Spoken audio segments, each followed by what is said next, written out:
ಲಕ್ಷ್ಮಣ. ಸಹೋದರ,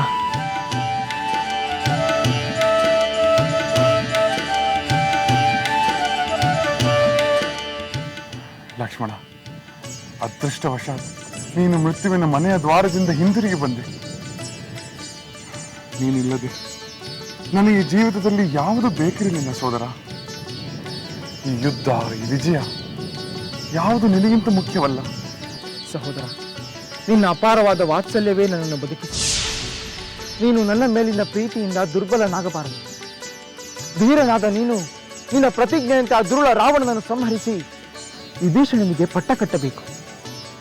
ನಿನ್ನ ಪ್ರಾಣಕ್ಕೆ ಆಪತ್ತು ಒದಗಿದಾಗ ನನಗೆ ಯಾವ ಪ್ರತಿಜ್ಞೆಯೂ ನೆನಪಾಗುವುದಿಲ್ಲ ಸೋದರ. ಎಲ್ಲ ಬಾಂಧವ್ಯಗಳಿಗಿಂತಲೂ ಧರ್ಮ ಪಾಲನೆಯೇ ಪ್ರಧಾನವೆಂದು ನಂಬಿರುವ ನೀನು ಆ ರಾವಣನನ್ನು ಸಂಹರಿಸಿ ಧರ್ಮ ರಕ್ಷಣೆ ಮಾಡು. ನೀನು ನನ್ನ ಜೊತೆ ಇರುವಾಗ ಅದು ಅಸಾಧ್ಯವಲ್ಲ ಸೋದರ. ಅಸಹಾಯ ಶೂರನಾದ ನೀನೊಬ್ಬನೇ ಆ ರಾವಣನನ್ನು ಧರೆಗುರುಳಿಸಲು ಸಮರ್ಥನಾಗಿರುವುದು. ಆ ಕಾರ್ಯ ಬೇಗನೆ ಕೈಗೂಡಲಿ.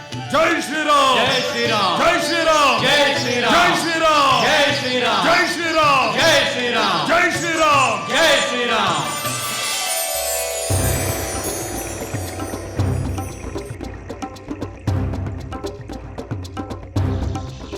ಪ್ರಣಾಮಗಳು ಮಹಾಪ್ರಭು. ದೂತ, ಏನಾದರೂ ವಿಶೇಷ ವಾರ್ತೆ ಇದೆಯೇ? ರಣರಂಗದ ಸ್ಥಿತಿಗತಿಗಳೇನು? ಲಕ್ಷ್ಮಣನ ಅವಸ್ಥೆಯಿಂದ ಶತ್ರು ಸೈನ್ಯ ಅಲ್ಲೋಲ ಕಲ್ಲೋಲವಾಗಿದೆಯೇ? ಇಲ್ಲ ಪ್ರಭು, ಶತ್ರು ಸೇನೆ ಈಗ ಹೊಸ ಉತ್ಸಾಹದಿಂದ ಮತ್ತೆ ಯುದ್ಧಕ್ಕೆ ಸಿದ್ಧವಾಗಿದೆ. ಏನಂದೆ? ಮತ್ತೆ ಯುದ್ಧಕ್ಕೆ ಸಿದ್ಧರಾಗಿರುವರೆ? ಲಕ್ಷ್ಮಣನಿಗಾಗಿ ರಾಮ ವಾನರ ವೀರರು ದುಃಖಿಸುತ್ತಿಲ್ಲವೇ? ದುಃಖಿಸಲು ಅವಕಾಶವಿಲ್ಲದಂತೆ ಲಕ್ಷ್ಮಣ ಮತ್ತೆ ಎದ್ದು ಕುಳಿತಿದ್ದಾನೆ ಪ್ರಭು. ಏನು? ನನ್ನ ದಿವ್ಯಾಸ್ತ್ರದ ಪ್ರಹಾರದಿಂದ ಅವನು ಮತ್ತೆ ಎದ್ದು ಕುಳಿತುಕೊಳ್ಳಲು ಹೇಗೆ ಸಾಧ್ಯವಾಯಿತು? ಆ ಹನುಮಂತ ಮತ್ತೆ ಹಿಮಾಲಯ ಪರ್ವತಕ್ಕೆ ಹೋಗಿ ಔಷಧಿ ಲತೆಗಳಿರುವ ಪರ್ವತವನ್ನೇ ಹೊತ್ತು ತಂದು ಅವನು ಮತ್ತೆ ಎಚ್ಚರಗೊಳ್ಳುವಂತೆ ಮಾಡಿದ್ದಾನೆ ಪ್ರಭು. ಆ ಲಕ್ಷ್ಮಣ ಮತ್ತೆ ಬದುಕಿದನೆ. ನನ್ನ ದಿವ್ಯಾಸ್ತ್ರಗಳು ವಿಫಲವಾಯಿತೆ. ಈಗ ನಮ್ಮ ಸೈನ್ಯ ಆತಂಕಗೊಂಡಿದೆ. ರೋಷಾವೇಶದಿಂದ ಕೂಡಿರುವ ಶತ್ರು ಸೈನ್ಯ ಆಕ್ರಮಣ ಮಾಡುವ ಭೀತಿಯಲ್ಲಿ ತಲ್ಲಣಿಸುತ್ತಿದೆ. ತಲ್ಲಣ? ರಾಕ್ಷಸ ಸೈನ್ಯದಲ್ಲಿ ತಲ್ಲಣ? ಹಾಗಾಗಲು ನಾನು ಅವಕಾಶ ಕೊಡುವುದಿಲ್ಲ. ಏ ರಾವಣೇಶ್ವರ ಜೀವಂತವಾಗಿರುವವರೆಗೂ ಶತ್ರುವಿನ ಕೈ ಮೇಲಾಗಲು ಬಿಡುವುದಿಲ್ಲ. ನಾನೇ ರಣರಂಗಕ್ಕೆ ಹೋಗಿ ನನ್ನ ಸರ್ವಶಕ್ತಿಯನ್ನು ಪ್ರಯೋಗಿಸಿ ವಾನರ ಸೈನ್ಯವನ್ನು ಧ್ವಂಸ ಮಾಡಿಬಿಡುತ್ತೇನೆ.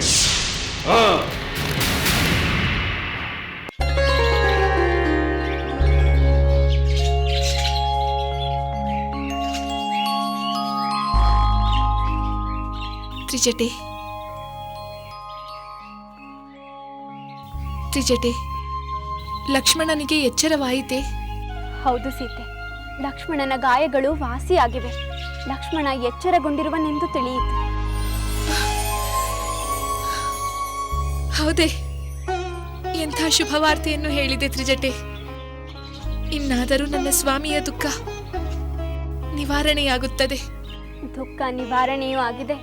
ಜೊತೆಗೆ ಸೋದರನನ್ನು ಗಾಯಗೊಳಿಸಿದ ಆ ರಾವಣನ ಮೇಲೆ ಅಪಾರವಾದ ಆಕ್ರೋಶವೂ ಉಂಟಾಗಬೇಕು.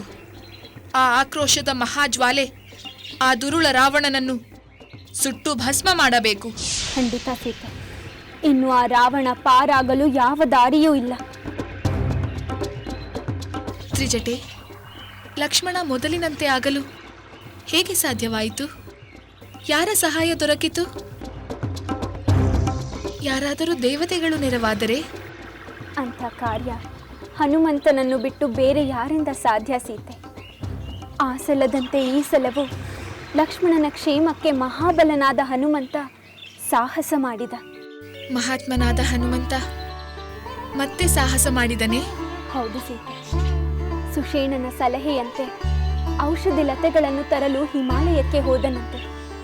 ಈ ಸಲವೂ ಅವನು ಆ ಪರ್ವತವನ್ನು ಹೊತ್ತು ತಂದನಂತೆ. ಸುಷೇಣ ಚಿಕಿತ್ಸೆ ನೀಡಿದ ನಂತರ ಲಕ್ಷ್ಮಣ ಎಚ್ಚರಗೊಂಡನಂತೆ. ಶ್ರೀರಾಮನ ಸಂತೋಷಕ್ಕೆ ಪಾರವೇ ಇಲ್ಲವಂತೆ. ಸೋದರನನ್ನು ಆಲಂಗಿಸಿಕೊಂಡು ಆನಂದ ಬಾಷ್ಪ ಸುರಿಸಿದನಂತೆ. ತ್ರಿಜಟೆ, ನನಗೀಗ ಸಮಾಧಾನವಾಯಿತು. ಲಕ್ಷ್ಮಣ ಈ ಆಪತ್ತಿಂದ ಪಾರಾದನಲ್ಲ ಎಂದು ನೆಮ್ಮದಿಯಾಯಿತು. ಆದರೆ ನನ್ನ ಕಾರಣವಾಗಿ ನಡೆಯುವ ಈ ಆಪತ್ಕಾರಿ ಘಟನೆಗಳಿಗೆ ಎಂದು ಕೊನೆ ತ್ರಿಜಟೆ? ಕೊನೆಯಾಗುವ ಕ್ಷಣ ಸನ್ನಿಹಿತವಾಗಿದೆ ಸೀತೆ. ರಾಮನ ಮಹಾಪರಾಕ್ರಮ ಪ್ರದರ್ಶನಕ್ಕೆ ಕಾಲ ಕೂಡಿ ಬಂದಿದೆ. ಇಷ್ಟರಲ್ಲೇ ರಾವಣನ ಅಂತ್ಯವೂ ಸಂಭವಿಸುತ್ತದೆ. ರಾವಣನ ಅವಸಾನದ ವಾರ್ತೆಯನ್ನು ನೀನು ಹೇಳಿಬಿಟ್ಟರೆ ನನಗೆ ಇನ್ನು ಯಾವ ವಾರ್ತೆಯನ್ನು ಕೇಳುವ ಕುತೂಹಲವಿರುವುದಿಲ್ಲ. ಆ ವಾರ್ತೆಯನ್ನು ನಾನೇ ಬಂದು ತಿಳಿಸುತ್ತೇನೆ ಸೀತೆ. ಈಗ ನಾನು ಹೊರಡುತ್ತೇನೆ. ಹೋಗಿ ಬಾ ತ್ರಿಜಟೆ.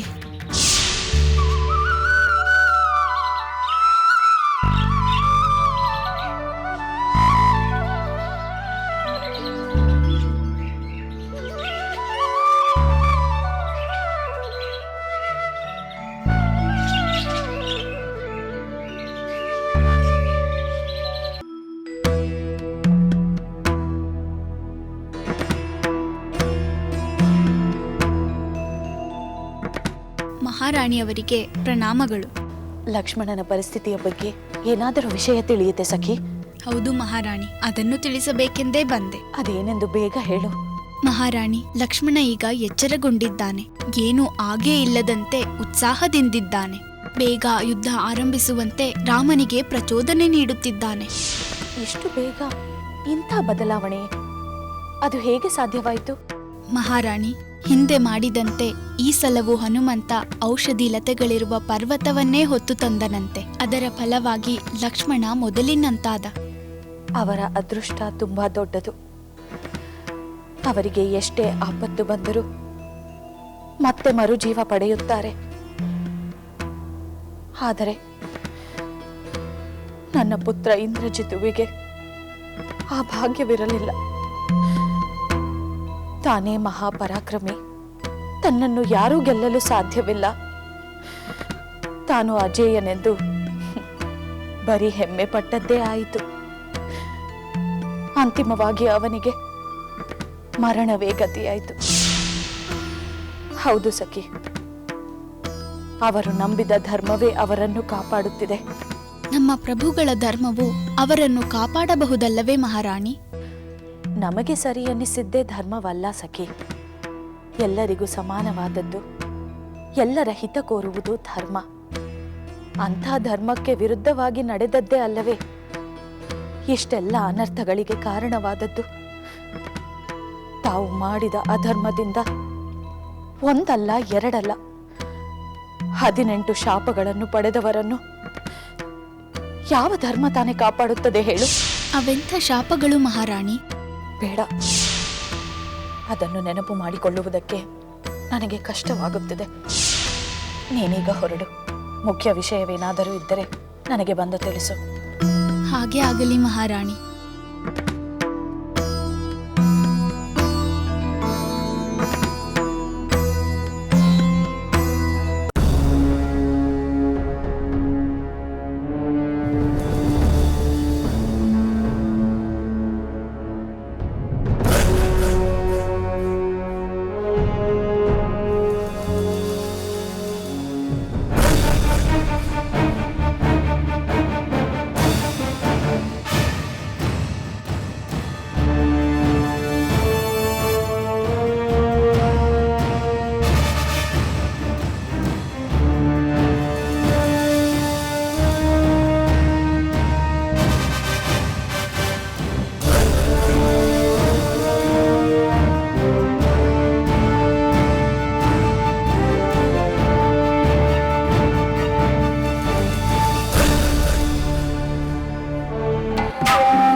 ರಾಮಚಂದ್ರ. ಹೇಳು ವಿಭೀಷಣ, ರಾವಣನೊಂದಿಗೆ ಯುದ್ಧ ಮಾಡಲು ಸಿದ್ಧರಾಗಿ ನಿಂತಿರುವಾಗ ನೀನು ಸೂಕ್ತ ಸಲಹೆ ನೀಡುವುದಾದರೆ ಬಹಳ ಸಂತೋಷ. ಸಲಹೆ ಅಲ್ಲ ರಾಘವ, ವಿಷಾದ. ವಿಷಾದವೇ? ಏತಕ್ಕೆ? ಪ್ರಭು ರಾಮಚಂದ್ರ, ರಥ ಕವಚಗಳಿಲ್ಲದ ನೀನು ಸರ್ವಸಜ್ಜಿತನಾಗಿರುವ ಆ ರಾವಣನೊಂದಿಗೆ ಹೋರಾಡಬೇಕಲ್ಲ ಎಂದು ವಿಷಾದವಾಗುತ್ತಿದೆ. ವಿಭೀಷಣ, ವೀರನಾದವನಿಗೆ ಶೌರ್ಯ ಧೈರ್ಯಗಳೇ ಅವನ ರಥದ ಗಾಲಿಗಳು, ಸತ್ಯ ಸದಾಚಾರಗಳೇ ಧ್ವಜ ಪತಾಕೆಗಳು. ಬಲ, ವಿವೇಕ, ದಮ, ಪರೋಪಕಾರ ಇವೇ 4 ಕುದುರೆಗಳು. ಅವುಗಳನ್ನು ಕಟ್ಟುವ ಹಗ್ಗವನ್ನು ಕ್ಷಮೆ, ದಯೆ ಮತ್ತು ಸಮತೆಯಿಂದ ಮಾಡಿದೆ. ಭಗವಂತನ ಕೃಪೆಯೇ ಸಾರಥಿ, ವೈರಾಗ್ಯವೇ ಗುರಾಣಿ, ಸಂತೋಷವೇ ಖಡ್ಗ, ಬುದ್ಧಿಯೇ ಪ್ರಚಂಡ ಶಕ್ತಿ, ನೈಪುಣ್ಯವೇ ಹುಲ್ಲು. ಅಚಲ ಮನಸ್ಸೇ ಬತ್ತಳಿಕೆ, ಯಮ ನಿಯಮಗಳೇ ಬಾಣಗಳು, ಗುರು ವಿಪ್ರರ ಪೂಜೆಯೇ ಅಭೇದ್ಯವಾದ ಕವಚ. ಇಂತಹ ಧರ್ಮರಥವುಳ್ಳ ನನಗೆ ಭಯವೇ ಇಲ್ಲ ವಿಭೀಷಣ. ಪ್ರಭು ರಾಮಚಂದ್ರ, ಎಂತಹ ಅಮೂಲ್ಯವಾದ ವಿಚಾರಗಳನ್ನು ತಿಳಿದಂತಾಯಿತು ರಾಮಚಂದ್ರ.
ದುಷ್ಟನಾದ ರಾವಣ ರಥದ ಮೇಲೆ ಕುಳಿತು ಯುದ್ಧ ಮಾಡುತ್ತಿದ್ದರೆ ಪುರುಷೋತ್ತಮನಾದ ರಾಮನು ನೆಲದ ಮೇಲೆ ನಿಂತು ಯುದ್ಧ ಮಾಡುವುದೇ?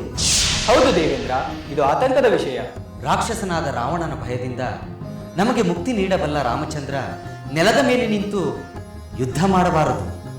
ಹೌದು, ನಾವೇ ಒಂದು ರಥವನ್ನು ರಾಮಚಂದ್ರನಿಗೆ ನೀಡಿ ನಮ್ಮ ಸೇವೆ ಸಲ್ಲಿಸಬಾರದು. ನಿಮ್ಮದು ಸೂಕ್ತವಾದ ಸಲಹೆ. ಸಾರಥಿ ಮಾತಲಿ. ದೇವರಾಜನಿಗೆ ಜಯವಾಗಲಿ. ನನ್ನನ್ನು ನೆನೆದ ಕಾರಣವೇನು ಸುರೇಂದ್ರ? ನಿನ್ನಿಂದ ಶೀಘ್ರವಾಗಿ ಒಂದು ಕಾರ್ಯವಾಗಬೇಕಾಗಿದೆ. ಮಾತಲಿ. ಅಪ್ಪಣೆ ಮಾಡು ಸುರೇಂದ್ರ, ನಾನು ಸಿದ್ಧನಾಗಿದ್ದೇನೆ. ನೀನು ಈ ಕೂಡಲೇ ನನ್ನ ರಥವನ್ನು ತೆಗೆದುಕೊಂಡು ಹೋಗಿ ರಾವಣನೊಡನೆ ಯುದ್ಧ ಮಾಡುತ್ತಿರುವ ರಾಮನಿಗೆ ನೀಡು. ದೇವರಾಜನು ನಿನಗೋಸ್ಕರವಾಗಿ ಕಳುಹಿಸಿಕೊಟ್ಟನೆಂದು ರಾಮನಿಗೆ ಹೇಳು. ರಾಮನು ರಥದ ಮೇಲೆ ಕುಳಿತು ಯುದ್ಧ ಮಾಡಲಿ. ಅಪ್ಪಣೆ ದೇವರಾಜ. ನಾನೀಗಲೇ ರಥದೊಂದಿಗೆ ಹೋಗಿ ರಾಮನನ್ನು ಕೂಡಿಸಿಕೊಂಡು ನಾನೇ ಸಾರಥಿಯಾಗುತ್ತೇನೆ.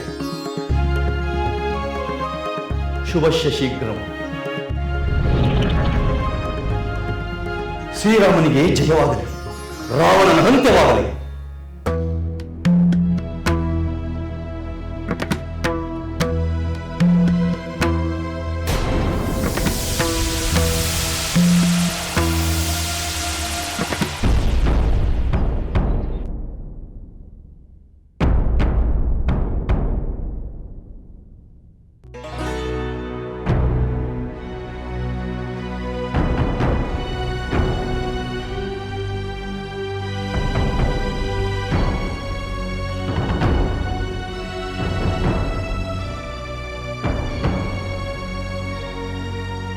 ರಘುವಂಶ ತಿಲಕ ಶ್ರೀರಾಮಚಂದ್ರ ಪ್ರಭುಗಳಿಗೆ ದೇವರಾಜನ ಸಾರಥಿ ಮಾತಲ್ಲಿ ಮಾಡುವ ಪ್ರಣಾಮಗಳು. ಸ್ವಾಗತ ಇಂದ್ರ ಸಾರಥಿ. ಈ ರಣರಂಗದಲ್ಲಿ ಯುದ್ಧ ಸಂದರ್ಭದಲ್ಲಿ ನಿನ್ನ ಆಗಮನಕ್ಕೆ ಕಾರಣವೇನೆಂದು ಕೇಳಬಹುದೇ? ರಾಮಚಂದ್ರ, ರಾವಣನೊಂದಿಗೆ ನೀನು ಮಾಡುತ್ತಿರುವ ಈ ಯುದ್ಧದಲ್ಲಿ ನೀನು ನೆಲದಲ್ಲಿ ನಿಂತು ಯುದ್ಧ ಮಾಡುವುದು ದೇವತೆಗಳಿಗೆ ಇಷ್ಟವಿಲ್ಲ. ನೀನು ರಥದಲ್ಲಿ ಕುಳಿತು ಯುದ್ಧ ಮಾಡಲಿ ಎಂದು ದೇವರಾಜ ತನ್ನ ರಥವನ್ನು ನಿನಗೆ ಕಳುಹಿಸಿಕೊಟ್ಟಿದ್ದಾನೆ. ನಾನೇ ಸಾರಥಿಯಾಗಿ ರಥವನ್ನು ಮುನ್ನಡೆಸುತ್ತೇನೆ. ಆಹಾ, ದೇವೇಂದ್ರನ ಈ ಸದಾಶಯಕ್ಕೆ ನಾನು ಯಾವ ರೀತಿ ಕೃತಜ್ಞತೆಯನ್ನು ಸಲ್ಲಿಸಲಿ ಎಂದು ತಿಳಿಯುತ್ತಿಲ್ಲ. ಮಾತಲಿ. ಲೋಕ ಕಲ್ಯಾಣದ ಮಹತ್ ಕಾರ್ಯದಲ್ಲಿ ತೊಡಗಿರುವ ನಿನಗೆ ಸರ್ವ ಲೋಕವು ಕೃತಜ್ಞ ಆಗಿರಬೇಕು ರಾಮಚಂದ್ರ. ಅದು ನನ್ನ ಕರ್ತವ್ಯ. ಮಾತಲಿ. ಸರ್ವಾಯುಧಗಳಿಂದ ಸಂಪನ್ನವಾದ ಈ ರಥವನ್ನೇರಿ ಆ ರಾವಣನನ್ನು ಸಂಹರಿಸು.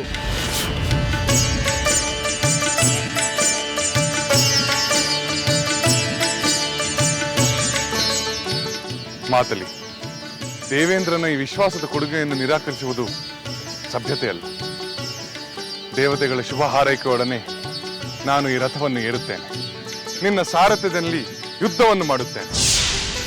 ಧನ್ಯೋಸ್ಮಿ ರಾಮಚಂದ್ರ, ಧನ್ಯೋಸ್ಮಿ. ಪ್ರಭು ರಾಮಚಂದ್ರ, ಏನು ಹೇಳು ವಿಭೀಷಣ? ನೀನು ಆ ದುರುಳ ರಾವಣನೆದುರು ನೆಲದಲ್ಲಿ ನಿಂತು ಯುದ್ಧ ಮಾಡಬೇಕಲ್ಲ ಎಂದು ಚಿಂತಿಸುತ್ತಿದ್ದೆ. ಆದರೆ ಆ ದೇವೇಂದ್ರನ ಕೃಪೆಯಿಂದ ಆ ಚಿಂತೆ ಪರಿಹಾರವಾಯಿತು. ಈಗ ನಿನಗೆ ಸಂತೋಷವಾಯಿತೆ? ಬರಿಯ ಸಂತೋಷವಲ್ಲ ರಾಮಚಂದ್ರ, ಮಹಾ ಸಂತೋಷವೆಂದು ಹೇಳಬಹುದು. ಏನಂದೆ ಸಖಿ? ರಾಮನಿಗೆ ದೇವರಾಜನಾದ ಇಂದ್ರನೇ ರಥ ಕಳಿಸಿಕೊಟ್ಟಿರುವನೇ? ಹೌದು ಮಹಾರಾಣಿ, ಆ ದೇವೇಂದ್ರನ ರಥ ಅಮೋಘವಾಗಿದೆಯಂತೆ. ಅದರಲ್ಲಿರುವ ರಾಮ ಮಹಾ ತೇಜಸ್ಸಿನಿಂದ ಬೆಳಗುತ್ತಿರುವನಂತೆ. ದೇವತೆಗಳ ಪ್ರೀತಿಗೆ ಪಾತ್ರರಾದವರು ರಥವನ್ನು ಪಡೆಯುತ್ತಾರೆ, ತೇಜಸ್ಸಿನಿಂದಲೂ ಬೆಳಗುತ್ತಾರೆ. ಆದರೆ ದೇವತೆಗಳ ದ್ವೇಷಕ್ಕೆ ತುತ್ತಾದವರು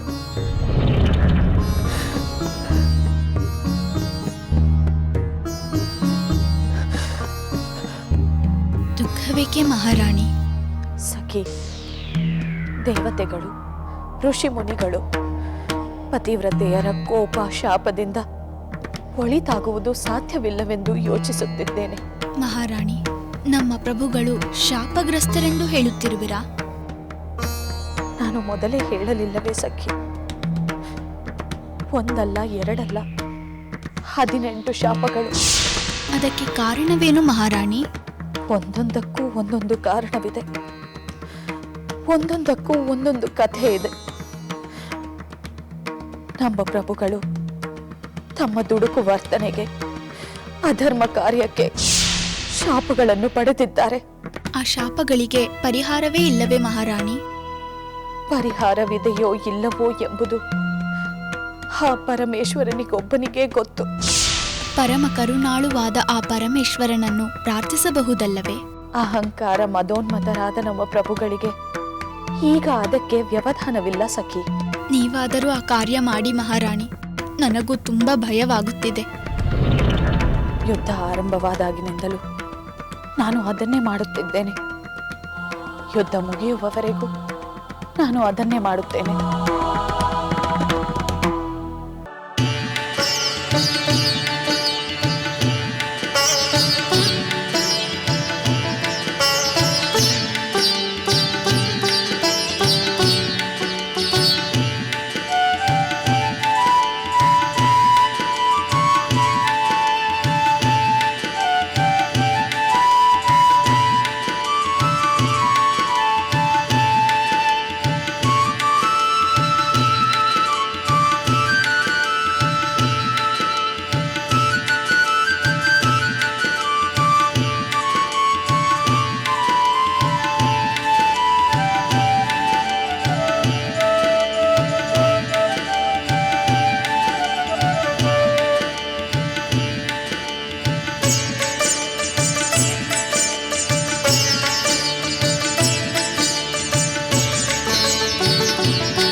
ನೋಡಿ, ಪುರುಷೋತ್ತಮನಾದ ಶ್ರೀರಾಮನು ನಾನು ಕಳುಹಿಸಿಕೊಟ್ಟ ರಥದ ಮೇಲೆ ಕುಳಿತು ಯುದ್ಧ ಮಾಡುತ್ತಿರುವರು.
ನಿರೀಕ್ಷಿಸುತ್ತಿರುವ ಸಂತೋಷದ ವಾರ್ತೆಯನ್ನು ತಂದಿರುವೆಯಾ ತ್ರಿಜಟೆ? ನಿನಗೆ ಪೂರ್ಣ ಸಂತೋಷ ತರುವ ವಾರ್ತೆ ಅಲ್ಲದಿದ್ದರೂ ಆ ಸಂತೋಷಕ್ಕೆ ಸಾಧಕವಾದ ಒಂದು ವಾರ್ತೆ ಇದೆ ಸೀತೆ. ಅಂಥ ವಾರ್ತೆ ಯಾವುದು ತ್ರಿಜಟೆ? ರಣರಂಗದಲ್ಲಿ ರಾವಣ ರಥದಲ್ಲಿ ರಾಮಚಂದ್ರ ನೆಲದ ಮೇಲೆ ನಿಂತು ಯುದ್ಧ ಮಾಡುತ್ತಿದ್ದರು. ಆಕಾಶದಲ್ಲಿ ದೇವತೆಗಳು ಆ ಮಹಾ ಸಂಗ್ರಾಮವನ್ನು ನೋಡುತ್ತಿದ್ದರು. ಹೌದು, ನನ್ನ ಸ್ವಾಮಿ ದೇವತೆಗಳಿಗೆ ಅತ್ಯಂತ ಪ್ರಿಯರಾದವರು. ಅಷ್ಟೇ ಅಲ್ಲ ಸೀತೆ, ಅವರಿಗೆ ನಿನ್ನ ಸ್ವಾಮಿಯ ಮೇಲೆ ಅಪಾರವಾದ ಭಕ್ತಿ ಅಭಿಮಾನಗಳೂ ಇರಬೇಕು. ಇಲ್ಲದಿದ್ದರೆ ದೇವೇಂದ್ರ ತನ್ನ ಸಾರಥಿ ಮಾತಲಿಯೊಂದಿಗೆ ತನ್ನ ರಥವನ್ನು ಕಳಿಸಿಕೊಡುತ್ತಿದ್ದನೆ. ಏನು? ಆ ದೇವೇಂದ್ರ ನನ್ನ ಸ್ವಾಮಿಗೆ ತನ್ನ ರಥವನ್ನು ಕಳಿಸಿಕೊಟ್ಟನೆ? ಹೌದು ಸೀತೆ. ಈಗ ರಾಮಚಂದ್ರ ಇಂದ್ರನ ರಥದಲ್ಲಿ ಕುಳಿತು ರಾವಣನೊಂದಿಗೆ ಯುದ್ಧ ಮಾಡುತ್ತಿದ್ದಾನೆ. ತ್ರಿಜಟೆ, ನೀನು ಹೇಳಿದ ಹಾಗೆ ನನ್ನ ಪೂರ್ಣ ಸಂತೋಷಕ್ಕೆ ಇನ್ನೊಂದು ಮೆಟ್ಟಿಲು ಹತ್ತಿರವಾದಂತಾಯಿತು.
ರಾಮ, ಈ ಶೂಲಾಯುಧ ವಜ್ರಾಯುಧಕ್ಕೆ ಸಮಾನವಾದ ಶಕ್ತಿಯನ್ನು ಹೊಂದಿದೆ. ಈ ಕ್ಷಣವೇ ಇದು ನಿನ್ನ ಪ್ರಾಣವನ್ನು ಅಪಹರಿಸುತ್ತದೆ. ಗೆಲವೋ ರಾವಣ, ನಿನ್ನ ಪ್ರೀತಿ ಪಾತ್ರ ಪುತ್ರ, ಅತ್ಯಂತ ಪ್ರಿಯ ಸೋದರ, ಅವರಿಗಾದ ಗತಿಯನ್ನು ನೀನು ಕಂಡ ಮೇಲೂ ಇಂತಹ ಮಾತುಗಳನ್ನಾಡುತ್ತಿರುವೆ ಅಲ್ಲ, ನನಗೆ ಆಶ್ಚರ್ಯವಾಗುತ್ತಿದೆ. ಗೆಲವೋ ರಾಮ, ನನ್ನ ಪುತ್ರ ಹಾಗೂ ಸೋದರರ ಸಾವಿನ ಸೇಡಿನ ಜ್ವಾಲೆಯನ್ನು ನಿನ್ನ ಸಂಹಾರದಿಂದ ಶಾಂತಗೊಳಿಸುತ್ತೇನೆ. ನನ್ನ ಪುತ್ರ ಮತ್ತು ಸೋದರರ ಕಡೆಗೆ ನಿನ್ನನ್ನು ಕಳಿಸುತ್ತೇನೆ.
ಇಲ್ಲವೋ ರಾಮ, ನನ್ನನ್ನು ಗಾಯಗೊಳಿಸಿದೆನೆಂದು ಸಂತೋಷ ಪಡಬೇಡ.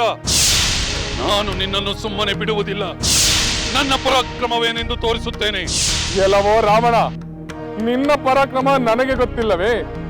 ಜನಸ್ಥಾನದಲ್ಲಿ ನನ್ನ ಪತ್ನಿಯನ್ನು ಮೋಸದಿಂದ ಅಪಹರಿಸಿದ ಮಹಾವೀರನಲ್ಲವೇ ನೀನು? ನಾನು ದೇವತೆಗಳನ್ನೇ ಗೆದ್ದೆನೆಂಬುದನ್ನು ಮರೆಯಬೇಡ ರಾಮ. ಅದೆಲ್ಲ ಮರೆತು ಹೋದ ಕಥೆ. ಚೋರನಂತೆ ಪರಸ್ತ್ರೀಯನ್ನು ಅಪಹರಿಸಿದಾಗಲೇ ನಿನ್ನ ಶೌರ್ಯ, ಪರಾಕ್ರಮ, ತೇಜಸ್ಸು, ತಪಸ್ಸು ಎಲ್ಲವೂ ನಿರರ್ಥಕವಾದವು. ಇಲ್ಲ, ನಿರರ್ಥಕವಾಗಲಿಲ್ಲ. ಅದು ಆಗುವುದೂ ಇಲ್ಲ. ಎಲೆ ರಾಮ, ನನ್ನ ವೈದೇಹಿಯನ್ನು ಅಪಹರಿಸಿ ನಿನ್ನ ಮೃತ್ಯುವನ್ನು ನೀನೇ ಮನೆಗೆ ಕರೆದಂತಾಯಿತು. ಅದು ಈಗ ನಿನ್ನ ಬೆನ್ನು ಹಿಂದೆ ನಿಂತು ಅಧರ್ಮಿಯಾದ ನಿನ್ನನ್ನು ನುಂಗಲು ಹೆಪ್ಪಾವನೆಂದೇ ಬಾಯಿ ತೆರೆದು ಕಾದಿದೆ. ಕೆಲವೋ ರಾಮ, ನನ್ನನ್ನೇ ಮೂದಲಿಸಿ ನುಡಿಯುತ್ತಿರುವ ನಿನ್ನನ್ನು, ನಿನ್ನ ದುರಭಿಮಾನ, ದುರಹಂಕಾರ, ಪರಸ್ತ್ರೀ ವ್ಯಾಮೋಹ ಇದೆಲ್ಲವೂ ಮಹಾಹೀನ ಕಾರ್ಯಗಳು. ಅದರ ದುಷ್ಫಲಗಳು ನಿನಗೆ ದೊರೆಯಲೇಬೇಕು. ಅದನ್ನು ನಾನು ದೊರಕಿಸಿಕೊಡುತ್ತೇನೆ ರಾವಣ. ನೀನು ಯಕ್ಕಶ್ಚಿತ್ ಮಾನವ. ನೀನು ನನಗೇನು ಮಾಡಬಲ್ಲೆ? ನಾನು ಏನು ಮಾಡಬಲ್ಲೆನೆಂದು ನಿನಗೆ ಮೊದಲೇ ಅರ್ಥವಾಗಿರಬೇಕಾಗಿತ್ತು. ಆದರೆ ಅಧರ್ಮಿಯಾದವನಿಗೆ ವಿವೇಕವೆಲ್ಲಿರುತ್ತದೆ? ನರವಾನರನೆಂದು ತುಚ್ಛವಾಗಿ ಕಾಣುವ ನೀಚ ಈ ನರವಾನರನೇ ನಿನ್ನ ಸೋದರನನ್ನು, ಪುತ್ರನನ್ನು ಧ್ವಂಸ ಮಾಡಿದರೆಂಬುದು ನಿನಗೆ ಮರ್ತು ಹೋಯಿತೆ? ಇಲ್ಲ, ಮರೆತಿಲ್ಲ. ಆ ಸಾವುಗಳಿಗೆ ನಿನ್ನ ಮೇಲೆ ಪ್ರತೀಕಾರ ತೀರಿಸಿಕೊಳ್ಳಬೇಕೆಂಬುದು ಚೆನ್ನಾಗಿ ನೆನಪಿದೆ ರಾಮ. ಪ್ರತೀಕಾರ? ಎಂತಹ ಭ್ರಮೆ! ಅಯ್ಯೋ ಮೂಢ! ಇಷ್ಟು ದಿನ ಅರಮನೆಯಲ್ಲಿ ಅಡಗಿ ಕುಳಿತು ನಿನ್ನ ಪ್ರಾಣ ಉಳಿಸಿಕೊಂಡೆ. ಇಲ್ಲವಾದರೆ ಈ ಯುದ್ಧ ಎಂದೋ ಮುಗಿದು ಹೋಗುತ್ತಿತ್ತು. ಇನ್ನು ನಾನು ತಡ ಮಾಡುವುದಿಲ್ಲ. ನಿನ್ನನ್ನು ಬೇಗನೆ ಸಂಹರಿಸುತ್ತೇನೆ. ಈ ರಣರಂಗದಲ್ಲಿ ನಿನ್ನ ದುಷ್ಟ ದೇಹವನ್ನು ನಾಯಿ ನರಿಗಳು ಎಳೆಯುವಂತೆ ಮಾಡುತ್ತೇನೆ.